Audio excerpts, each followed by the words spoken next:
Estamos aqui em mais um papo com especialista e hoje eu trouxe a Milena Arruda. Milena é uma nutricionista, ela é nutricionista pela Universidade Paulista desde 2007. Ela tem uma experiência incrível com educação nutricional infantil e ela desenvolveu o projeto Laboratório dos Alimentos, que em breve vocês vão conhecer. E além disso, a Milena é pós-graduada em nutrição pediátrica e escolar, também é pós-graduada em nutrição materna e infantil. Ela terminou agora a pós-graduação em saúde da mulher e fertilidade e ela já está cursando a pós em dificuldades alimentares do Instituto André Frix. Ela não para, não. Essa mulher não para, não. Eu acho ela incrível.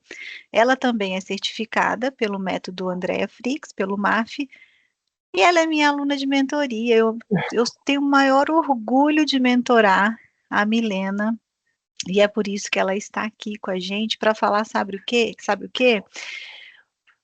O lúdico na alimentação infantil. Como que o lúdico na alimentação infantil ajuda essas crianças? Eu acho isso fantástico. Não é uma área que eu domino, que eu trabalho, mas a Milena, sim, e ela vai trazer para a gente justamente sobre isso. Milena, seja muito bem-vinda, minha querida. Que bom que você está aqui. Obrigada, Claudinha. Estou super feliz de estar aqui e falar desse tema tão importante, né? Verdade. O lúdico na alimentação da criança é, assim, importantíssimo, principalmente para as crianças atípicas ou crianças que têm uma certa dificuldade com a alimentação. E até as que não têm também, né? Para o aprendizado é bem bacana. Mas, Mi, conta pra gente assim, o que que significa esse lúdico e como que ele pode ajudar na alimentação infantil? Certo. O lúdico é uma ferramenta em que as crianças aprendem se divertindo.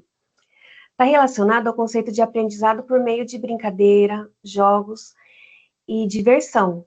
E não é apenas brincar por brincar. Essa brincadeira ela tem que ter um objetivo, tem que ser algo planejado, um propósito. No contexto da alimentação, transformar o ato de comer em algo prazeroso e interativo ao invés de uma obrigação. Isso não é minha opinião. A neurociência já vem demonstrado que a brincadeira fortalece conexões neurais e melhora o aprendizado da criança. Antigamente, Claudinha, você lembra que nossos pais falavam que hora de comer não era hora de brincar? De jeito nenhum, não pode. E hoje em dia mudou bastante. O perfil das crianças também se transformou nesse século. E não só em relação à alimentação, mas para tudo. E a tecnologia tem influenciado o comportamento infantil, tornando as crianças mais imediatistas, e isso dificulta o aprendizado também na alimentação. E torna mais desafiador manter a atenção e estabelecer uma relação tranquila com a comida. E o lúdico surge como uma estratégia para auxiliar os pais e os profissionais que pode usar e abusar da criatividade dentro e fora de casa. Sem contar que as refeições representam um momento de interação entre a família e a criança. E as crianças aprendem explorando o ambiente, tocando, cheirando, experimentando e se divertindo. Se a alimentação for encarada como algo muito rígido, né? E nós usarmos frases como come logo, se não comer você não vai ganhar sobremesa. Isso a criança pode desenvolver uma certa resistência. Mas quando a alimentação é desenvolvida de forma lúdica, seu interesse pelo alimento aumenta. Eu vou dar um exemplo do meu sobrinho. Um exemplo não tem a ver com alimentação e não tem ao mesmo tempo. Meu sobrinho, quando era pequeno, ele detestava tomar banho. E eu colocava uma musiquinha para ele. Então, toda vez que tocava aquela musiquinha, ele sabia que era hora do banho. E era uma musiquinha até que não tinha nada a ver com banho, né? Era aquela música do Chico César, aquela... Ai, não vou lembrar agora certinho a música, mas era uma música que não tinha nada a ver. E na hora da alimentação, nós podemos cantar uma musiquinha para criança, né? E vamos supor, você pega e começa a bater colher. Sabe aquela música do Palavra Cantada, o que tem na sopa do neném? A gente começa a bater colher, né? O que tem na sopa do neném? Então, a criança, na hora, ela vai saber que ela já está na cabecinha dela, vai se preparar para comer. Isso É é um uma das formas. condicionamento, né? Isso, Legal demais. É o cérebro, né? é o cérebro. Cérebro condicionado àquele momento. Isso. Então, querendo ou não, né, uma musiquinha antes do banho puxa, que momento legal, né? Você já vai, né? A colherzinha batendo ali, né? Tá na hora da comidinha do neném. Sim, Ah, tá na hora daquele prazer, daquele momento gostoso, né? Que é de comer isso, junto com a minha mãe, enfim. É fantástico. O lúdico realmente assim. Tem gente que pensa, né, que o lúdico é só o quê? Colocar a criança para brincar com o alimento. Não é isso. Olha o lúdico, olha o exemplo que ela deu é de um nos pequenos momento detalhes, lúdico. né, que vai mostrando. Aham. Então, esse bate-papo é legal por quê? Porque ele está mostrando, para mim, pelo menos, assim, poxa, eu não imaginei, né, por exemplo, que isso fosse um lúdico para despertar o interesse da criança e a criança já ficar condicionada a esse momento. Isso é Isso. muito bom com crianças autistas, né? Ele é ótimo, porque daí ele já tem a ideia que agora é hora de comer. Então, peraí, vou parar, porque eles gostam muito de coisa sequenciada, né? Eles gostam de saber o que vai acontecer daqui a pouco. Então, você fazendo esse som ou cantando a musiquinha, ele já sabe que está na hora de parar e, e que vai vir o horário de comer. Muito bom. E aí, a gente pode pensar nessa questão de estágio de desenvolvimento da criança, né? Porque influencia a forma com que ela vai interagir com os alimentos. É verdade, né? Isso tem o tal do Jean Piaget, estou errada? Isso, Jean Piaget foi um psicólogo suíço que estudou desenvolvimento infantil. E ele dividiu esse desenvolvimento infantil em 4 estágios. Mas para alimentação, nós vamos falar de 3 estágios dele, tá? O primeiro é o estágio sensório-motor, que é a criança de 0 a 2 anos. Nesse estágio, a criança aprende a partir de experiência sensorial e motora. Então, ela começa a entender o mundo através do sentido, a visão, o tato, o paladar, a audição e o olfato. E esse sentido, ele também é muito importante para a alimentação. Então, a criança, aqui está um exemplo, né, de algumas épocas de alimento. Então, você pode ver, quando a criança é pequenininha, ela vai pegar a comida, ela não pega e já come, né? Ela vai, ela explora o alimento, ela pega na mão, ela cheira, ela se lambuza. Por último, é o ato de comer, né? E Ou seja, aí está tudo relacionado. O tá tudo toque dela, o cheiro que ela sente, mexendo esses sentidos, né? O isso. sensorial ali, da textura desse alimento, se está quente, se está frio. Por último vem o quê? O sabor. Porque a O última sabor do coisa que alimento. ela vai fazer antes de colocar na boca é sentir todas essas sensações. É isso? Isso. Tô E certa? por último, entra a autoalimentação, que é incentivar o bebê a levar comida na boca com a mão, né? Ou com um talher. E isso vai muito de cada criança, né? Tem criança que gosta de se sujar, então ela vai aprendendo a pegar a colherzinha, e agora tem criança que gosta de fazer aquela lambuzeira toda na comida, né? E eu sou daquelas que adora, né? Que eu acho a coisa mais linda. É aquele momento foto, né? Todo mundo gosta de tirar foto da criança toda lambuzada, Aham. né? Dos pés ao último fio de É o último cabelo. fio de cabelo, isso. E um exemplo que podemos fazer nessa frase é um prato colorido com alimento cortado em formatos, né? Então a gente pode fazer que nem, por exemplo, brincar com a criança, com um dinossauro, falar que tem a árvore que o dinossauro está comendo. Não vai pegar um dinossauro Rex, tá, gente? Porque senão a criança, se ela for inteligente, ela vai falar que esse dinossauro não come árvore. Ah, não? Mas, Um detalhe, quem é um trabalha detalhe, com né? E, isso então, tem daí que vai o entender das dinossauro. particularidades aí, senão a E gente se perde. Pode ir, outro Mi, exemplo desculpa, te também, interrompi. não, tranquilo. Outro exemplo também é fazer alimentos em formatos, né?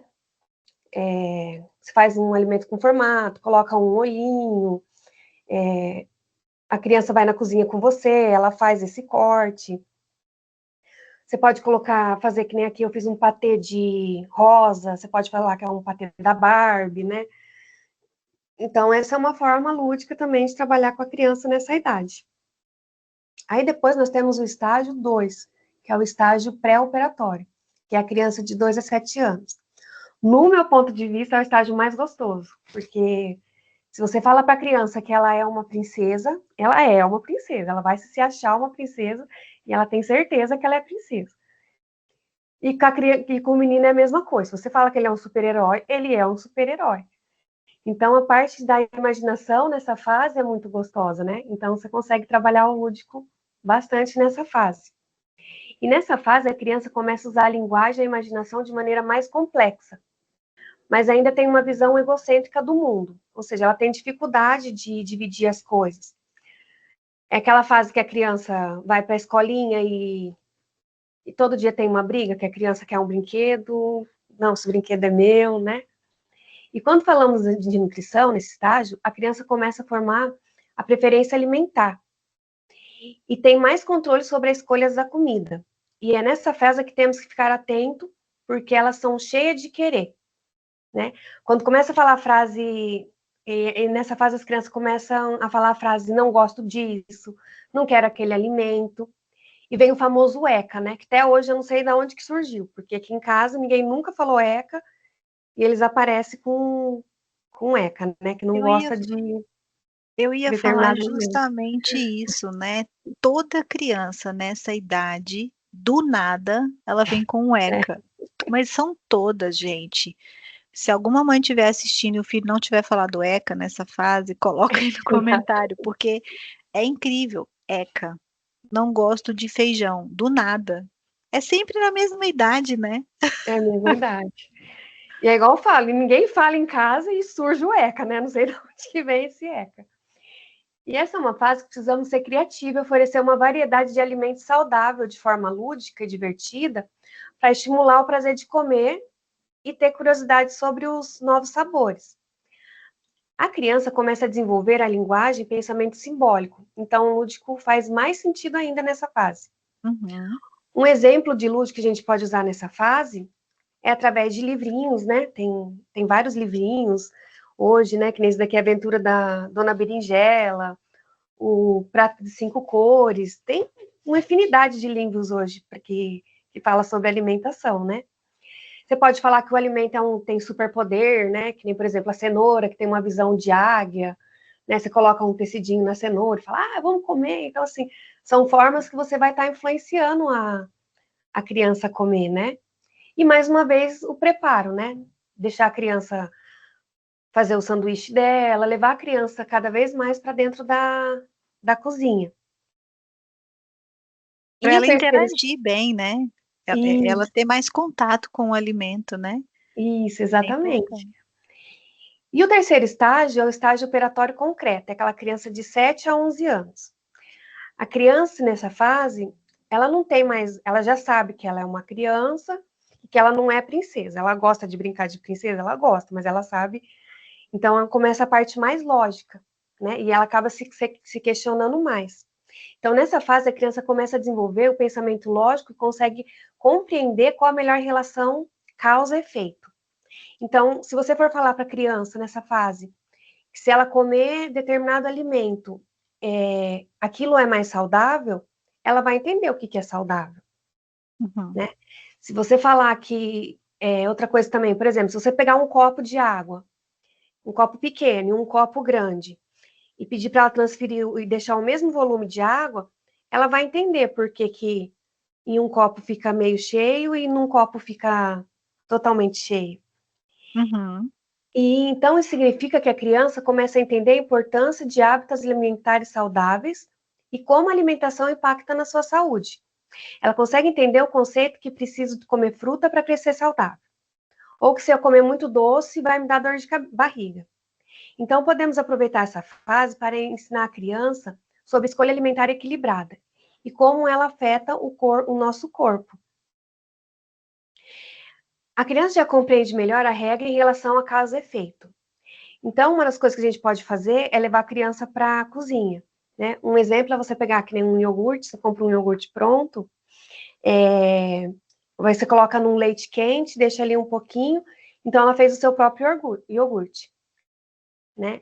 Ou se não, fazer diário alimentar com a criança através da cores dos alimentos, né? Então você vai falar, olha, vamos comer um alimento roxo, vamos comer um alimento verde, vamos comer um alimento laranjado, né? Você consegue demonstrar isso para a criança também. Muito bom, muito bom.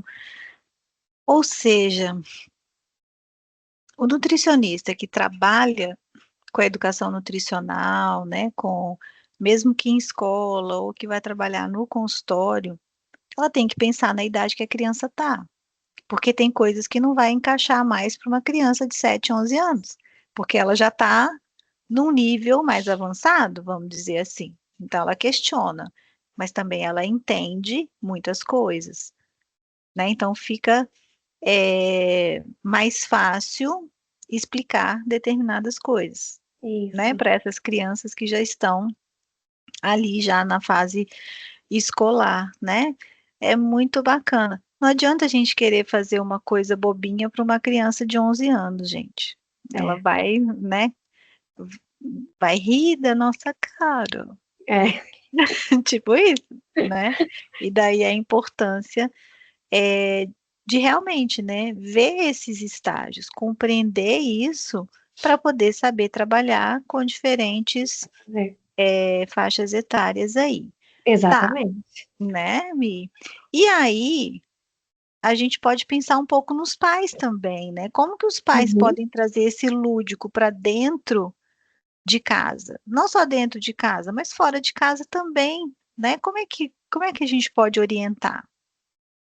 Então, tanto dentro quanto fora de casa, nós temos várias formas de estimular o lúdico na alimentação. Como eu já dei exemplo, é levar a criança para a cozinha, né, para preparar a refeição.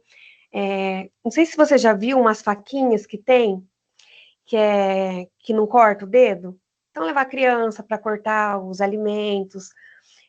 Vamos supor, na preparação de uma salada, colocar ela para enfeitar a salada, né, para deixar ela arrumar a mesa.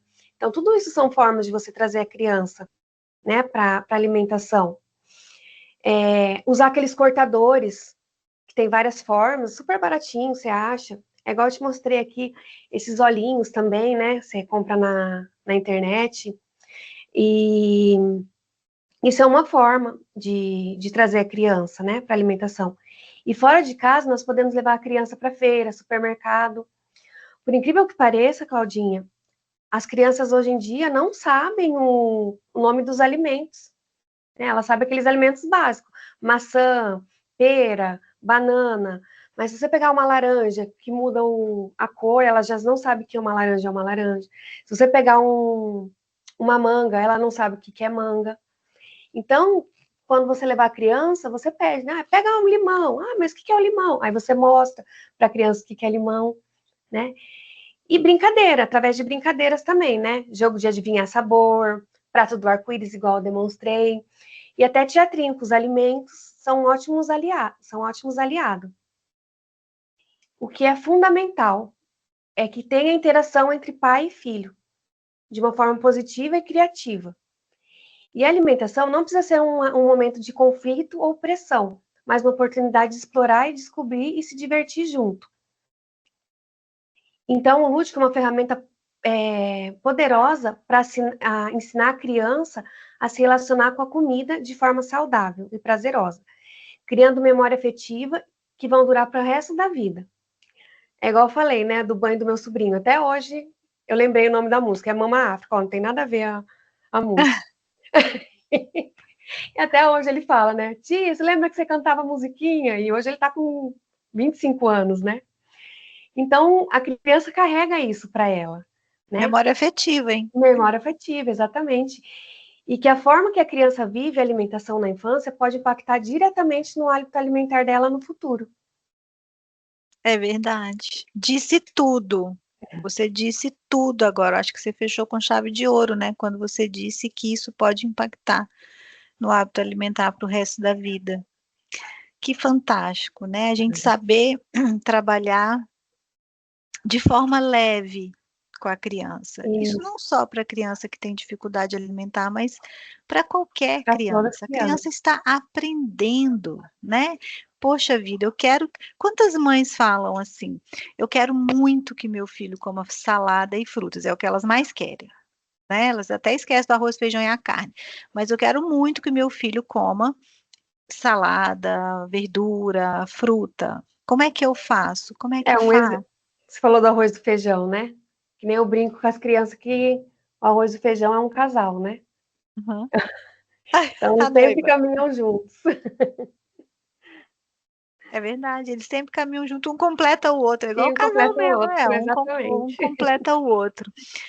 Mas como fazer isso, né? Como os pais podem fazer isso? A Milena deu aqui diversas dicas, né? Tanto para os pais quanto para o nutricionista também que trabalha com a criança no consultório. Ai, Cláudia, mas eu não faço terapia alimentar.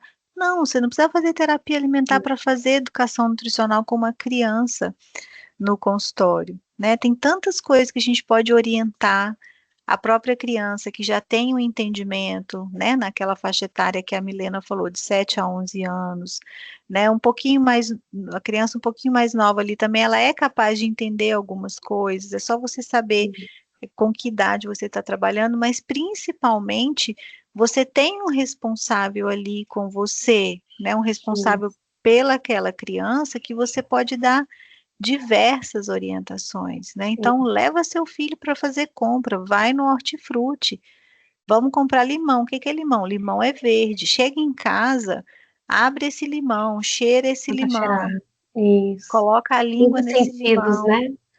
vai Usa o trabalhando próprio os sentido. sentidos. Né, o Sim. tato, o olfato, o paladar. Uma coisa que eu gosto muito, né, que às vezes eu ensino muito no consultório para as crianças e para as mães, é, por exemplo, se a gente pegar uma cenoura, a cenoura, ela tem a textura dela, né? A gente pode comer a cenoura crua, a cenoura cozida, Isso. e a textura vai mudar, não vai, Milena? Muda a textura e às vezes a criança não gosta da cenoura crua, mas ela gosta da cozida. Então você tem que mostrar para as crianças, né, as várias formas que você. Apresentação, né? Apresentação do alimento. É a apresentação do alimento. Se a gente ralar, ela tem um cheiro e um sabor e uma É, textura. Se sim, você cozinhar, ela vai ter outro tá. cheiro, outro sabor e outra textura. E se você fizer um suco, É de outro, novo. é outra textura, é outro sabor, é Isso. outro alimento, vamos colocar, né? Aham, Porque com o muda mesmo nome. totalmente, né? Só muda o sobrenome. Isso, Cenoura crua, cenoura cozida, mesmo nome, muda o sobrenome. sim. Acabei de inventar isso na Adorei. cabeça da pessoa, né? Mas enfim, foi ótimo. Obrigada, obrigada por esse bate-papo. Obrigada por trazer essas informações científicas também, né? Para poder a gente acrescentar aqui no que a gente chama de prática clínica, né? Obrigada demais, Milena. Quer falar mais alguma coisa? Quero sim, quero agradecer a oportunidade, todo o seu carinho. Você é uma mentora incrível, eu acompanho seu trabalho faz tempo. E eu adorei esse bate-papo, espero ter inspirado muitas famílias a enxergar a alimentação de um jeito mais leve e divertido. Que E obrigado bom, mais que uma bom. vez. Eu que te agradeço, minha querida. Você vai voltar mais vezes aqui, tá bom? Tá bom, obrigadão, Um Claudinha. beijo. Beijo. Tchau, tchau. Tchau, com Deus.